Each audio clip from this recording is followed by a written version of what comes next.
Okay. All right, I think I did it. All right, so some of the things I'm seeing: stress, anxiety, hectic, toxic leadership, COVID for sure, right? Toxic work cultures, right? So those are burnout. So this is what we think about when we think about organizational trauma. And so when we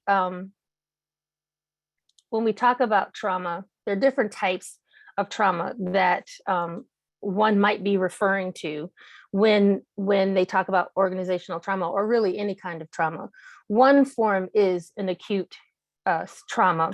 And so think about it the same way you would, a sudden pain in your tooth or in your chest. It comes on, it's intense, right? And it causes you some distress. And there is some immediate aftermath that occurs from that trauma or from that event. It's typically, a one-time event, but it does have some reactions. While they're the most immediate or short duration, there can be some longer term effects of an acute trauma. Then there is more of a chronic trauma, and this occurs when these are harmful events that occur there over time and prolonged. And so you think about even a chronic illness, how it's ongoing, and that's the same with this type of trauma. So chronic trauma, think of bullying, or it could be some sort of form of abuse, either at work or in your personal life. So it's continuous. Complex trauma, we probably see a lot of in an organization. And so this comes about when you have multiple traumatic events and it is repeated over time. We also have secondary trauma or vicarious trauma, and we see a lot of that in organizations. In fact, one incident that I encountered was in a faculty meeting, and we were talking about incidents that had occurred in the organization. And this individual said, yeah, this happened and this is how people feel about it. And, we need to have a resolution. And the more we talked about it, the more we recognized the fact that this person hadn't even been in the organization when that trauma occurred. But because everyone talked about it, it became such a real part of the experience of being in that organization. And so it's that secondhand trauma that occurs. It's that co-suffering that goes on. And even though that person may or may not have been primarily involved in that trauma, it is nonetheless trauma that impacts individuals. And then there is some research with Ada and Fetley that talk about adverse childhood experiences, and they consider that, or the acronym for that is ACE. And this type of trauma typically are with childhood situations, right? And these are traumas that folks grow up with. And it becomes hard for them to develop coping skills to deal with that type of trauma. And so in dealing with organizational trauma, what I wanted to do is to just talk to you about the definition and experiences that I wanted to lift up. So trauma, when we did our initial book chapter, we were curious about what goes on in an organization. You kind of understand why folks might be traumatized in an organization where there's toxic or tyrannical leadership. That kind of makes sense. But there was an experience in an organization that didn't make sense to us. And it was the opportunity where a leader came in following a leader who was more autocratic and not at all inclusive or democratic in terms of their approach, communication, and style. But this person they were very much about shared leadership. They were interested in building people up. So really employing a lot of transformational leadership. And there was trauma behind that. Individuals were not as willing to communicate. So there was some organizational silence that perhaps was a residual of the last leader. But we began to just try to figure out what was going on. So that's what really began our journey into this idea of organizational trauma. And so we started to read a lot of Vivian and Horman, and then we moved into other areas, trying to understand this phenomenon of trauma. And so we came to this definition, and when we think about trauma events, they do take place in in our social settings, and it's this connection between social factors and an individual's thoughts and beliefs and behaviors, and how they respond to these events that together is what we're trying to understand. And when there are events or incidents that happen, whether they are episodic or acute, or whether they're chronic, the results of the feelings become so overwhelming that folks don't know how to respond. It's not that they don't necessarily want to. Sometimes we think about, and we'll talk about organizational change, but we think about people not wanting to move or not wanting to respond. And we're finding that's not really the issue. The issue is that they don't know how to take that next step. And it may be that they're not sure what tool to pick up next, right, to make that response. And so our first chapter, we really were looking at internal trauma, and we have later, since this great pandemic, began to really see that there is just as much trauma inflicted from external forces in an organization as they are internal. One other So, thing I want to know is the fact that Biden said he wasn't going to negotiate. He said, hey, Mike, we can hear you. Mike, I'm going to try to, chunks, let's see if I can mute. he said, I'm not going to negotiate. I'm sorry about that. Okay, that worked. All right, so when we look at acute trauma in organizations, just like acute trauma in your own personal life, it can really rock someone to the core, and it can cause them to start to doubt who they are, and it can really start to question their identity. And that's an area that I was particularly interested in. And so when you think about, and Dutton et al., they talk about trauma and how it can leave a person, and young folks today, my young 20-year-olds would say, it leaves a person shook, because you're really not sure what just happened. You're trying to make sense of what is going on. And in some cases, depending upon how we deal with the trauma, it can really be demoralizing to individuals. And so when you think of what trauma is, you have to understand that there is trauma, there's grief, right? Somewhere in the room. And as leaders in an organization, we have to understand that, so that we can begin to, what Dutton and her researchers looked at was begin to implement more compassionate leadership in order to get individuals to move from where they are to move forward. And so when I think about this stuckness or frozenness in the sense of response, I remember, and the analogy that I have is my brother and we went to a haunted house when I was young. He's about 13 years older than me. So I had the privilege of riding his back in this haunted house.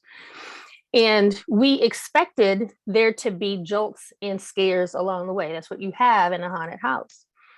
But we rounded this one corner, and something about this particular character took him to a place that he wasn't prepared for, and he stopped. in the haunted house, he froze. Meanwhile, I'm on his back, you know, trying to shake him and rattle him to get him to come back to himself and to understand we need to get out of here. And he didn't know. He didn't know how to move forward. He was trying his best to make sense of what he saw. He knew that this was not real. He knew that this wasn't going to take him out, right? But he was stuck. And sometimes in our organizations, that happens. We see all this change going on in the organization, and folks expect it, right? If there's a merger, folks expect that there's going to be changing. Folks expect that there are going to be people moving their seats on the boat, but there can be one thing that causes them to get stuck. And what we wanted to do was to really talk about and to understand. I can get this to work. Oh, Murphy's Law, right? There we go. So what we were interested in is understanding this whole dynamic. So our first chapter that we wrote was really looking at understanding. We know that there's change always in an organization, constant change. Because in order for us to grow and to be better, we have to change, we have to move. And so we got that. We were curious though, because we weren't interested in this single catastrophic kind of event. What we were more interested in is this ongoing wounding that takes place in an organization. And a lot of times the wounding these aren't really wounds you can see. And sometimes you can't even hear them, right? In the way that people talk about their experience. But we felt as though our conceptual framework was meant to do a couple of things. One, we wanted to illustrate the belief that trauma that's caused by organizational change can influence behaviors within the organization. And some of the behaviors that we felt it influenced were some that we'll talk about a little bit later, but mostly we were concerned about the well-being, just overall well-being of employees within the organization. We also believed by this conceptual framework that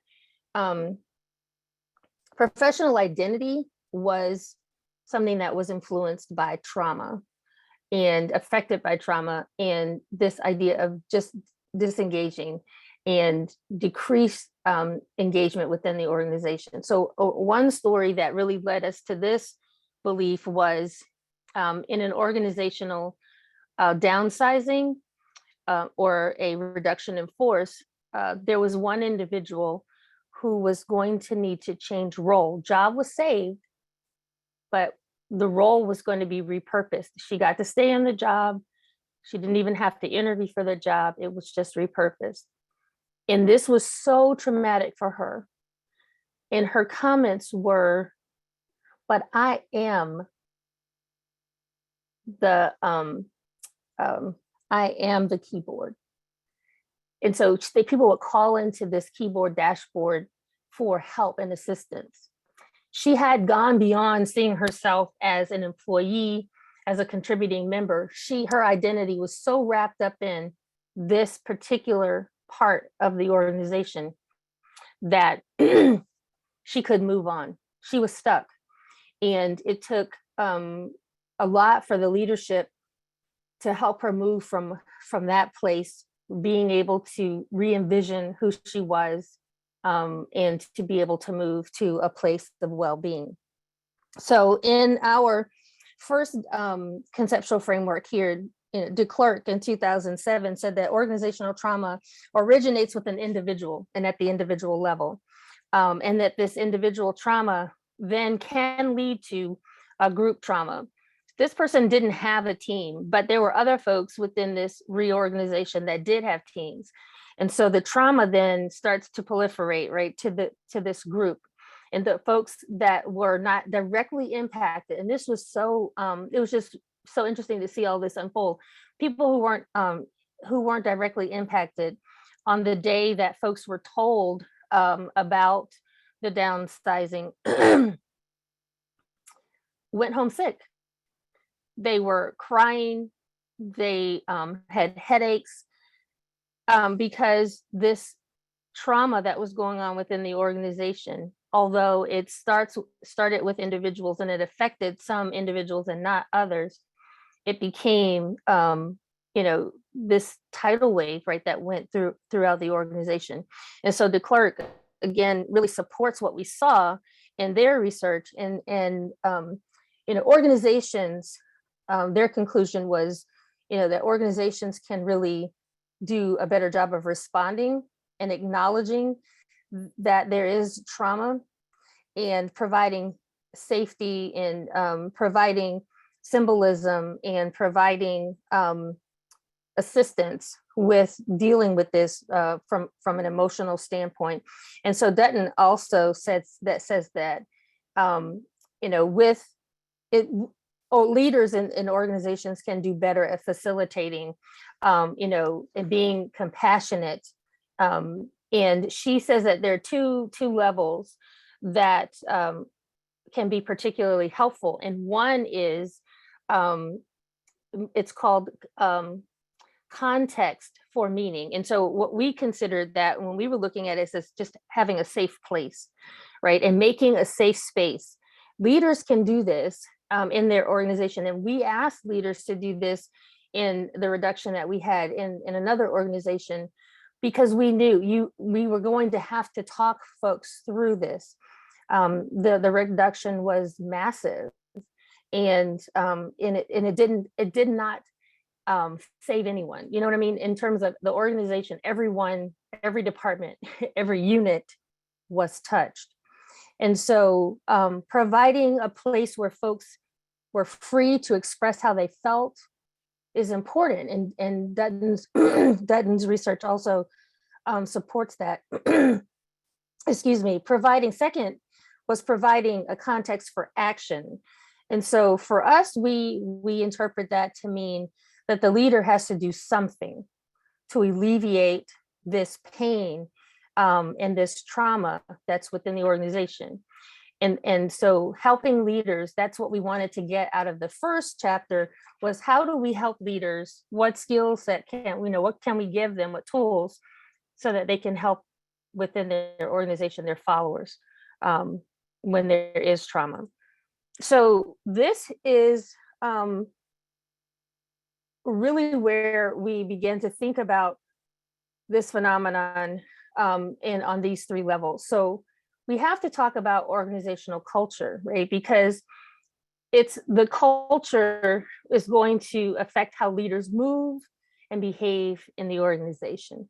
And so, is it an organization that embraces compassionate leadership, right? And is it going to make way for leaders? Is it going to help train leaders to do this? And many times we don't get that specific kind of training to be a leader that can show compassion in the way that's needed to get folks from a place of learned behavior to helping them to unlearn and then to relearn. So we really took a look at culture, but then our emphasis was on really the catalyst for the trauma, and that was change. And so we looked at that from Tolfer, we looked at it from Lewin and Fullen, and Bridges was really the one that struck me the hardest, because in all of these areas, so you see, when things are set or settled, there's a learned behavior, things are frozen, and folks are pretty aware of their existence. And then something happens, and then there's a disruption. We're still looking at what goes on here, right, in between the disruption and this center section, and then what happens here in this area before we come back to a refreeze, a re-equilibrium. Where I was interested, and where I still am interested, is here in this center section. of the change stages. William Bridges talks a lot about it's not that folks don't want to change or can't change. It's really more about what goes on in the transition. And when we are in a space and something disruptive happens, and again, it depends on the severity of that trauma or that incident, right? That causes us to go into this space of stuckness, and we can't move forward. And if we do move forward by ourselves, sometimes we need assistance in getting to this reimagined, right? This re-engagement, and in some cases, rebuilding of our identity. And Bridges talks about how in this section here, that there are some leader behaviors that will help move folks to a better place or place of well-being for them. And so that's what we were most interested in. Changes in the organization, whether they are strategic and purposeful, can still cause individuals trauma.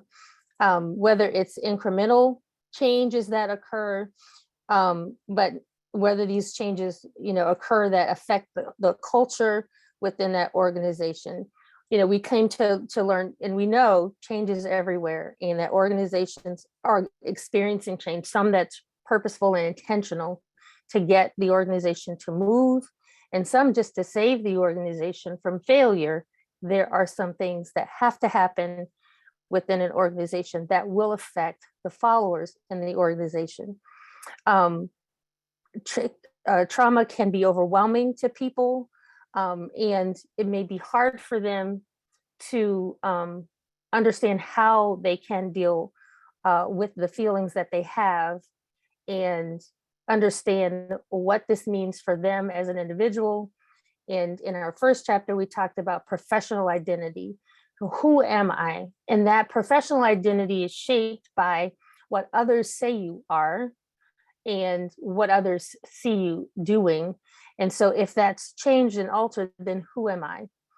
And so that's what we worked on. We were very interested in leader behaviors and what leaders could do in the organization to help the organization be successful, but also to help the individuals who were experiencing trauma in the organization. So when we moved from, we moved from this conceptual framework in 2017 to the one that we were writing about in our chapter in 2021. And we made some shifts from, we still believe that organizational change is ongoing. It's something that is natural and it happens.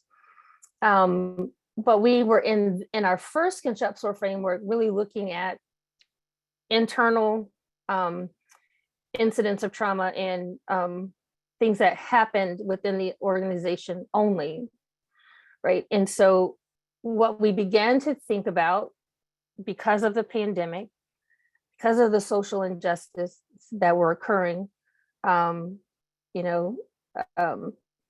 punctuated with George Floyd, we began to really consider, how do leaders in organizations address the trauma that folks bring into the organization? How is that handled? So with the incident of the pandemic, there were a lot of people who, and still are today, having to teach their children at home, work, and take care of family members who are sick, or there could be just elderly family members. There was so much going on. And so the question is, that trauma that occurs with that, it comes into the organization. And so at what point then do leaders talk about that and help the individual move from what was quote unquote normal? Everyone understood their role. They understood what needed to be done. within the organization to reach the vision and mission of that organization. And now, everything's upside down. Similarly, how did leaders talk about the incident with George Floyd with people within their organization? This was something that was felt around the world. And so how did we talk about it? We talk about diversity and inclusion, but were there efforts that leaders made to specifically talk about this incident? And were there opportunities where leaders talked to African-American employees and people of color to find out where they were, what they needed? And so in both of our chapters, what we, some of the things that we talk about, and it goes back to what Dutton was saying, is that we have to make space for conversations, and we have to apply compassion in our leadership. It's not just full steam ahead, because when you look back, if you look at that chart again, there are people who are stuck trying to make sense of what is now disequilibrium. And so we've got to, as leaders, and I like to use the term, I find myself being a Sherpa as a leader, because I have to help people along this journey. In our first chapter, we were so convinced that it was all about transformational leadership. That's what it took. It took a transformational leadership. But we all know that there's no one single bullet with leadership, right? There's so many different styles and theories that will help us to determine leadership for the moment, leadership for the context, for the situation. But we were convinced that it had to be a transformational a leader who would help folks come from this area of trauma to well-being. Well, one of the things that changed in our thinking from one chapter to the other was this idea of a single leader, because we didn't feel that way anymore in 2021. There was more of an emphasis around leadership. And so what does that look like? You should have seen this conceptual framework. We've gone through so many different iterations, because we came to understand that it is transformational leadership, it's adaptive leadership, it's complexity leadership, and it takes leadership, people in leadership, whether they are appointed or that leadership emerges. It's going to take people who understand all of those things, and they're able to put those skills into work. So you need leaders in the 21st century who are able to adapt quickly, right? So adaptive leadership applies. When you think about all the complexity of what's going on within an organization and all those things, political, social, technological, that are coming at the organization, it is extremely complex. And leaders who are going to help move individuals from what was equilibrium through disequilibrium to be through and to re-equilibrium are going to need to understand the dynamics that complexity leadership brings. And so our conceptual framework didn't look the same from 2017 to 2021. So my question for you, you can unmute and jump in, or you can put it in the chat. The question here is, what might you see in an organization where trauma exists? What does it look like? What are some of the things that you might see? Yes, turnover, poor morale. Mike.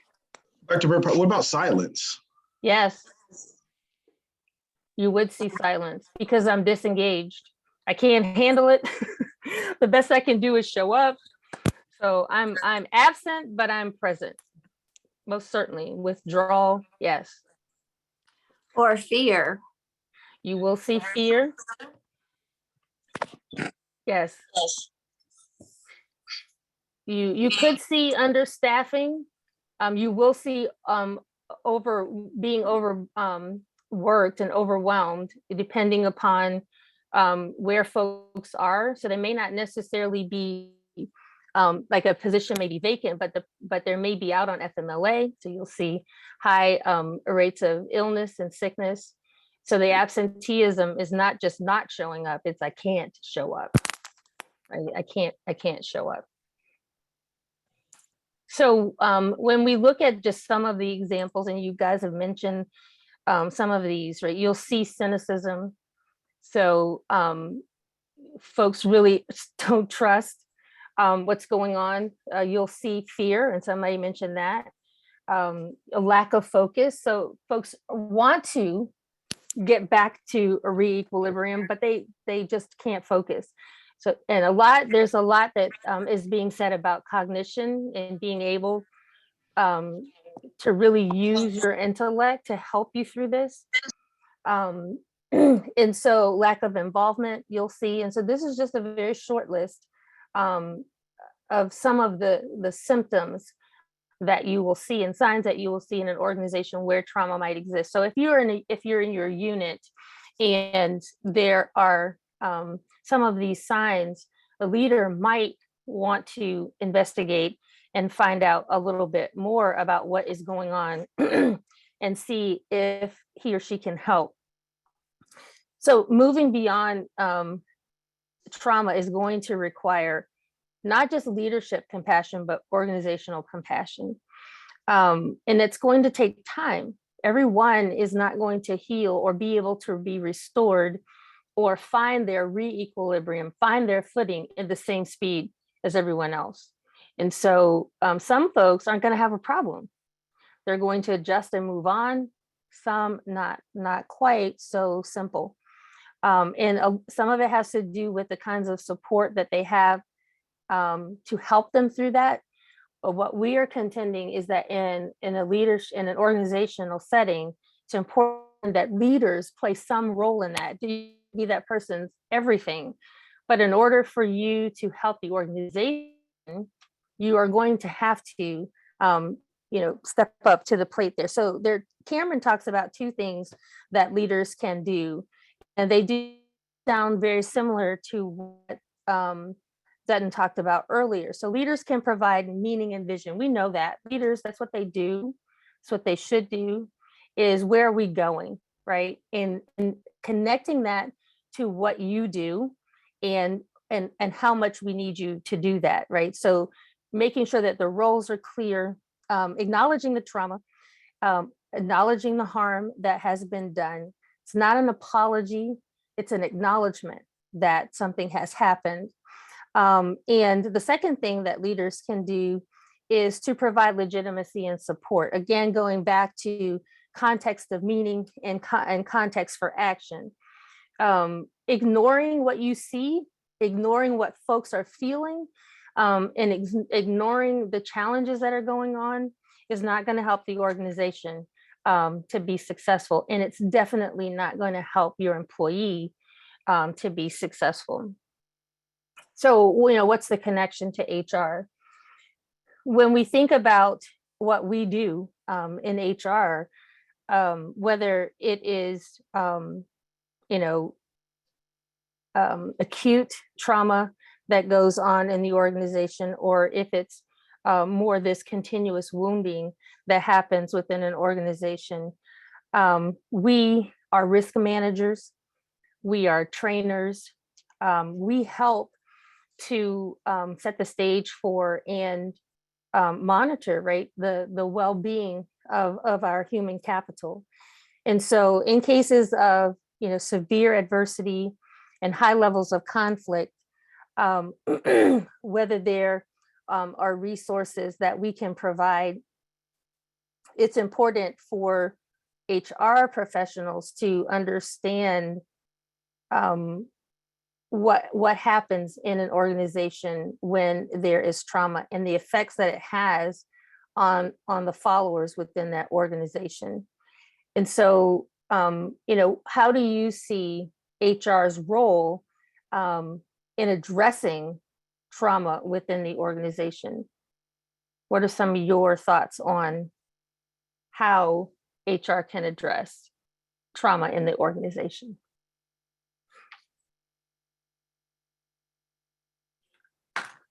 Death by meeting. Talk about it.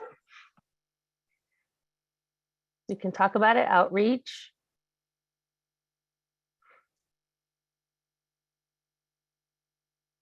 How else can we do that? Employee assistance programs. Yes, yes. And in our massive reduction that we had, we provided, and in fact, the organization took on the cost, because in some cases, some of the classes that individuals wanted and needed, they weren't free. So the organization took on that cost, provided employee assistance for individuals and for groups, because some units went through things that other units didn't go through. And so HR did that. They set that up, they followed up, they helped to select the classes. So that is something that HR can do to address trauma in the workplace.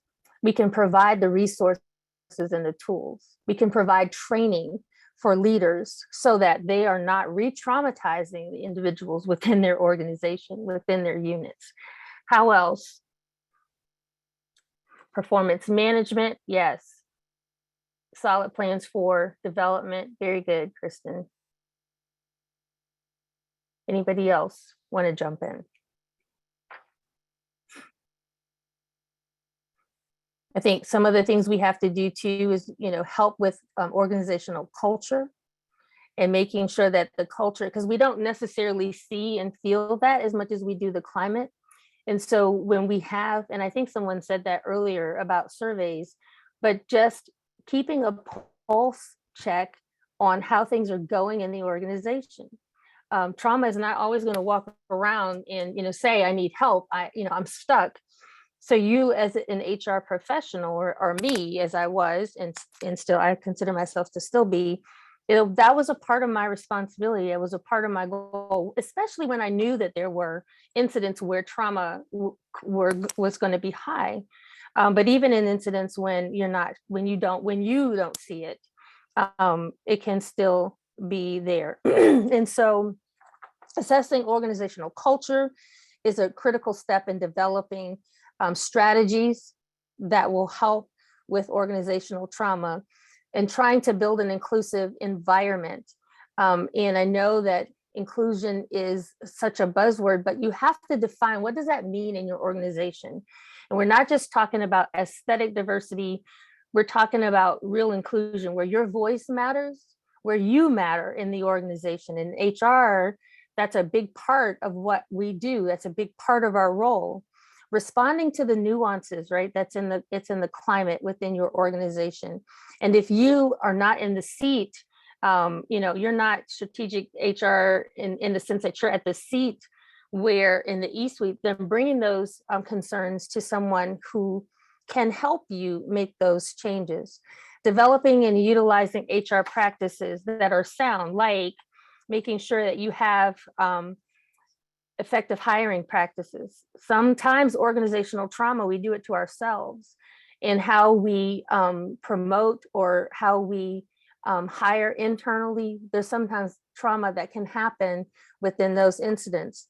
Onboarding programs, we can, as HR, we can have some control over, and making sure that there aren't instances that attribute to trauma.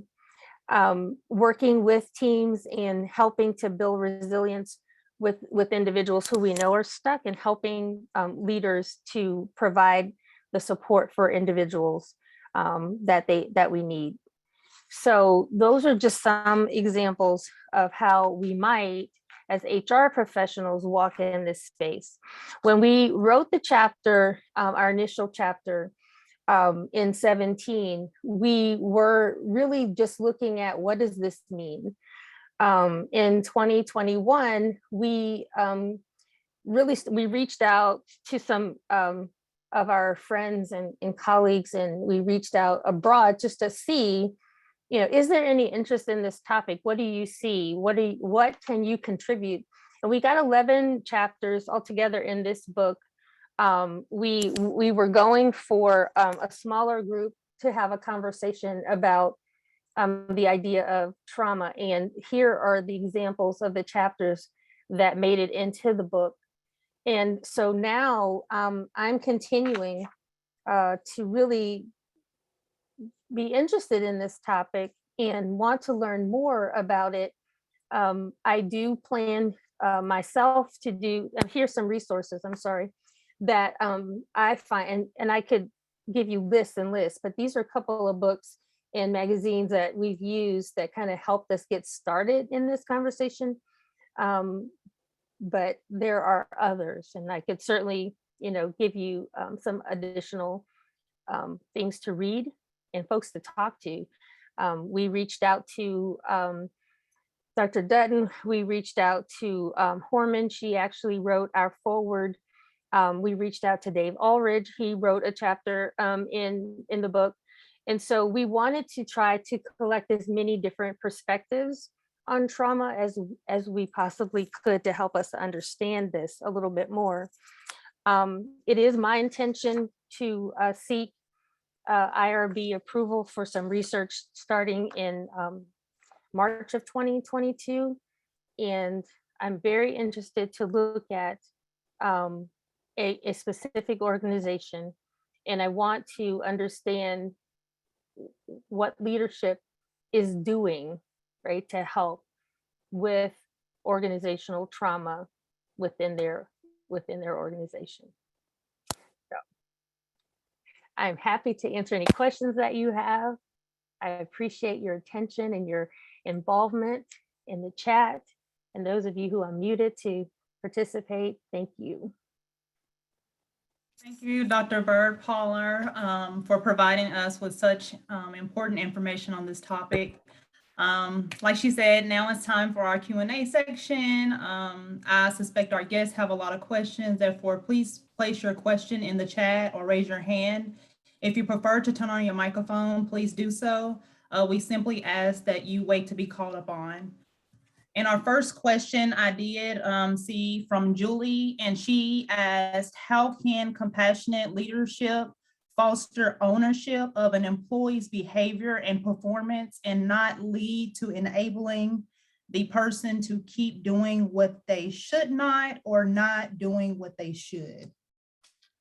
Okay, so just to be sure I understand, we do acknowledge that there is behavior that individuals need to own.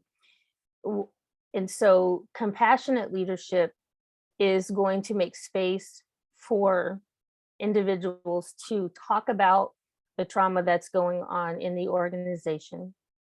And it's going to set a plan for ways to bring, because the idea is to bring folks to, if we go back to the slide that looks at, rebuilding their identity, helping to bring about a new beginning, this idea of re-equilibrium. So if I go back to in the organization where there was a major layoff or a reduction in force, there were some folks who only contributed to their stuckness. They weren't trying to make that move to a better sense of well-being for themselves.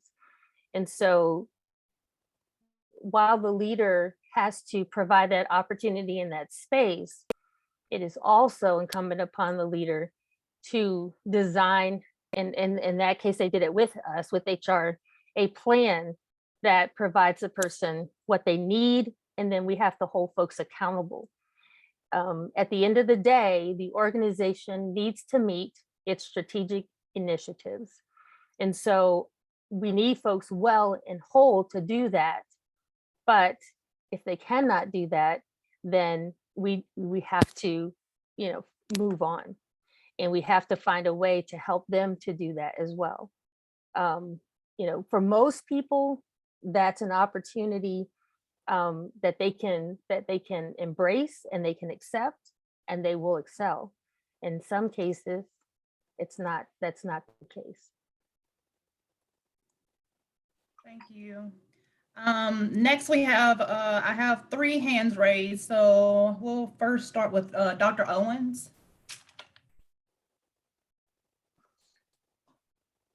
Great presentation, Dr. Byrd-Poller, by the way. Thank you, Dr. Owens. I was a little late. Did you define what trauma was? I didn't hear if you did. I did. Okay. And so we talked about several different kinds of trauma and types of trauma, but for us and our research, and I can try to go back to that slide for you really quick. Whoops, there it is.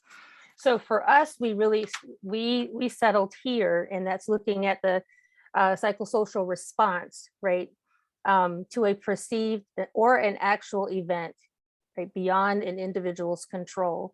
And it's their response is so difficult, I guess, because it's so overwhelming and they feel helpless to do anything.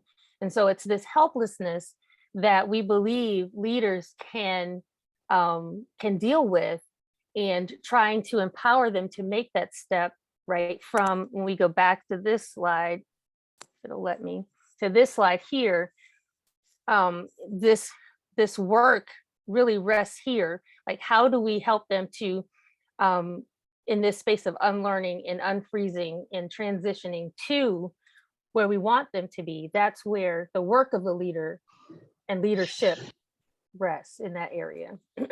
Perfect. And then my actual question was, I'm sorry about that. My actual question was, with microaggressions being so rampant throughout organizations, and I know it's kind of, I don't want to say it's new, but it's kind of maybe being brought to light with all the DEI efforts. Sure. What would your professional recommendation be, you know, outside of a training? What would your professional recommendation be once someone has experienced any form of a microaggression, a micro invalidation, a micro assault, you know, a micro insult? Like, what is that next step? Because now you've done it, the person is traumatized, they're not going to bring their best self to work. So then what next? Well, I think first of all, we would be remiss to think that there are other people who witnessed it who aren't suffering, right, some secondary trauma in the situation. And so you have to acknowledge it. So we go back to what Dutton and Cameron said about leaders providing the vision. Like, so what is the expectation around this idea of aggression, any kind of aggression within your space? So a colleague of mine, and we've been looking at workplace incivility and how we deal with that can create re-traumatization, but also understanding that workplace incivility is oftentimes a result of not dealing with trauma, if that makes sense. And so Cameron and Dutton would tell us that we have to set the vision and we have to acknowledge the trauma. Sometimes we don't want to do that when it comes to race issues and issues of racism. And it's hard, no doubt. So I think that if you're uncomfortable as a leader, you certainly can reach out to your HR department if you have a DEI department, and you find someone who isn't afraid of this conversation, because you can ignore it, but you are re-traumatizing the individual and those who are secondarily watching this thing unfold. And then you have to provide legitimate support. And so again, one of the things that I'm interested in and I'm curious about is, how are African-American police officers who law enforcement, how are they dealing with everything that's been going on related to policing?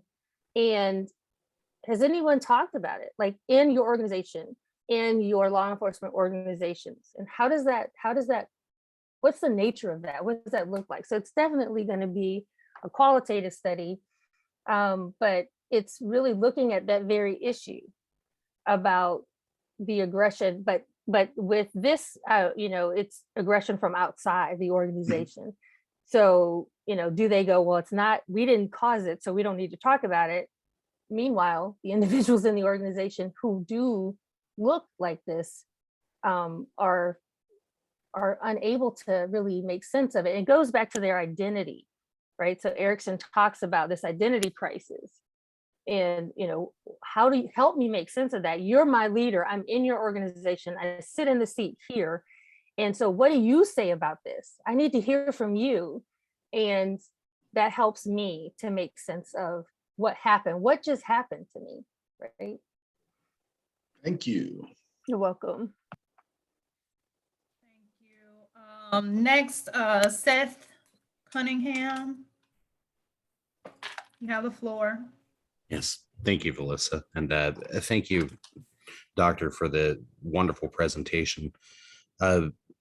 Obviously, I think the elephant in the room here is what happened last year. You mentioned George Floyd. Of course, we're on the heels of Dr. King's birthday. I think for a lot of us last year, the experience in the workplace as far as how these events were handled at a professional level was very different for a lot of people. My question is, do you think, or through your research, have you noticed there's any weight in the exigency of the response? So a company that responds quickly versus one that's slower and takes their time and measures their response. Have you noticed anything specific that changes whether the response is rapid or a little more measured? I have not done any pointed research in looking at the response rate. I will say to you, having gone through a couple of organizational change initiatives internally, so I wasn't in a position to do anything with this external traumas that have been, or incidents that have been going on, cause trauma. But I don't really know that it's the quickness of the response as much as it is the thorough and thoughtful response, right, that happens. And so within organizations, we can, and in any relationship, right, you can respond quickly and not think it through thoroughly, and you can make the matter worse.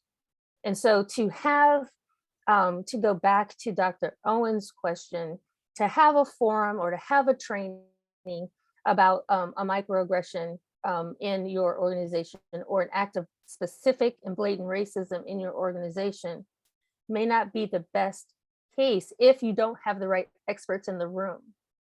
And so, I wanted to make sure with the reduction in force, I wasn't going to try to host quick sessions with people who were crying and leaving sick.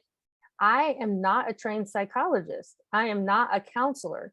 I needed to be thoughtful and contact people and arrange it. That was where my expertise lies. Coordination all day long. I'll coordinate it and I'll get it together and I'll send out I'll do all that. I'll follow up. But my response was quick to set up the right response. And I think that's what we have as leaders. We owe it to our followers to be thoughtful. And sometimes even in your response, it's a quiet listening that your followers need. You don't need to solve the problem, but you do need to make space for the problem. You need to acknowledge that the problem exists, and you need to allow folks to come to it and direct them into a way that can help bring them from where they were out of this disequilibrium back into something that's better for them and for the organization. Excellent. Thank you. You're welcome. Thanks, Dr. Poller. Next, we have Dr. Ron Sheffield. You have the floor. Hey, thank you very much. Fantastic presentation. Lynda's wonderful. Thank you. Absolutely. Your presentation made me think of a phrase that makes my skin crawl and always has. And here's the phrase. It's just business. It's not personal. Yeah. I think everybody has heard that statement at some point, and heck, maybe you might have been the person to say that. I've never found this to be accurate. It's always personal when you're working for sustenance, right? You're working to bring in income to do a thing with, which is oftentimes for more than just yourself. It's for other people as well.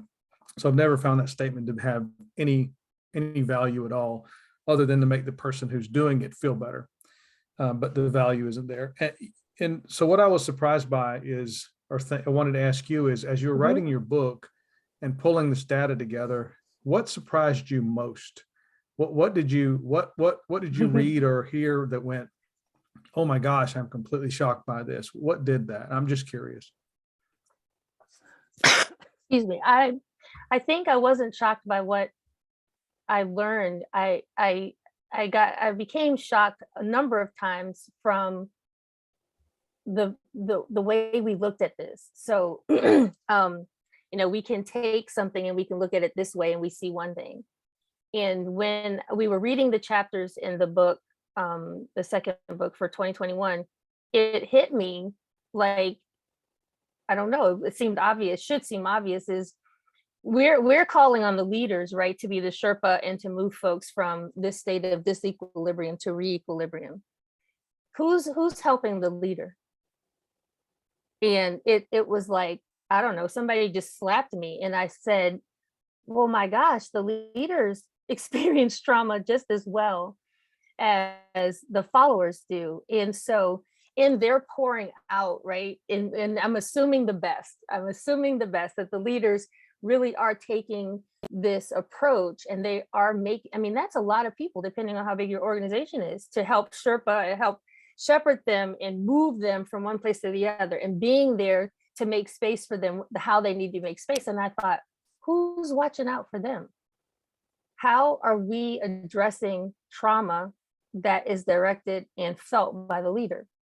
And so for me, it wasn't so much, I guess, after reading it and putting the chapters in order and talking to the authors, and even the authors that didn't make it in, there was some concern about the leader person and then leadership, because what we found is that folks, their ability to sustain leadership under certain trauma was not high.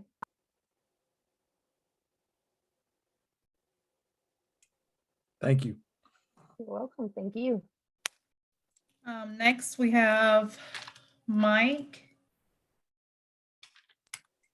Hi, thank you for the presentation. Thank you, Mike. Do you see a big differentiation in terms of the approach that you would take and the one you've described, given like a spectrum, or how systemic the trauma has been? One thing that I think is important to recognize is that, and somebody put a text in the message in the text that said vicarious trauma is real, but trauma is also in the eye of the person who experiences it, right? Two people can experience the same scenario and walk away in different places. And so I'm curious, is this mainly focused on, widespread, far-reaching impact of certain types of behavior or change? And is there a different approach that you would look at if it was more like, say, one leader and dealing with the ramifications of one leader and specific individuals that they traumatized? Right. So there's a lot in that question. First of all, we again didn't look at a single catastrophic event. Our approach was to look at ongoing wounding that happens within organizations. And so we didn't look at the leader action that could cause trauma. We were looking at organizational behaviors, right? And incidents that cause trauma within the organization. We looked at leadership and the leaders in terms of their response to when there is known trauma, right? So not that there was a single individual causing trauma. Now we do know, and there are a couple of chapters in the book that do speak to that. And one unfortunately didn't make it in. It was a great chapter about tyrannical leadership. So we do know that there are certain types of leadership that cause trauma within an organization, but that wasn't our focus. So I don't know if I answered your question, Mike. It helps. It sounds like it's more associated, what you're describing is more associated as like sources of resistance to change, specifically related to, as an example, fears about somebody, what's going to happen to them as a result of a change and how that might impact their ability to function or cope. Right. So not necessarily resistance to change, because we believe that there is a desire to change. It's more about knowing how to change and what to do to change. So we never, we didn't buy into the notion that there was this mass resistance to change. Like, I'm not going to do it. It's, you want to do it, you see the need for it, but you're unsure. You're trying to make sense of it, and you're trying to decide how to move forward. That's why leaders need to help. So it's not that I don't want to say racist statements, and I'm going back to Dr. Owen's question, that offend people. I just don't know how, how do leaders help when that happens? How do leaders help when there is maybe something that is going on that's not racial, but that is uncivil in the workplace? How do leaders help move people to different behavior, and a behavior that is going to help with well-being and help to advance the strategic initiatives of the organization? Got it. Thank you. Mm-hmm. I don't see any more hands. Dr. Poller, do you have any more more questions, or any closing remarks? Well, I do want to again thank you for the opportunity, and just to acknowledge Jose and Annika, who started, we started talking about this last year under their leadership, and like sands through the hourglass, so are the days of our lives. Things happened, and then the calendar year ran out, and you and Seth and your executive team picked up the ball, and were gracious enough to invite me to speak to you about what I'm excited about right now, and what I hope to research in 2022 and beyond until I'm done. So thank you. You caused me to pull out everything and look at my drawings and do some more reading, and I was super excited, and now I'm really ready to move forward with my research in IRB, and I appreciate giving me that incentive, and I feel the support. I feel like there's still folks that want to talk about this, so that's great. It's our pleasure, and thank you again. Thank you.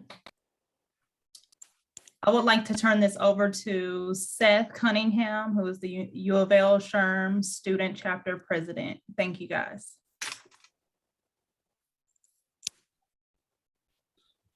I really don't have anything to add other than obviously thanking Dr. Byrd-Poller for her presentation this evening, and thank all of you for attending. Obviously, this is our first event. We intend to make this a continuing series, at least monthly. We do have a couple of speakers lined up coming up here, so watch your email, watch your calendars. We'll be getting those out. And the recording from tonight's meeting, we should hopefully have up on social media. I know a couple of folks had asked about that. We should have that up tonight or tomorrow.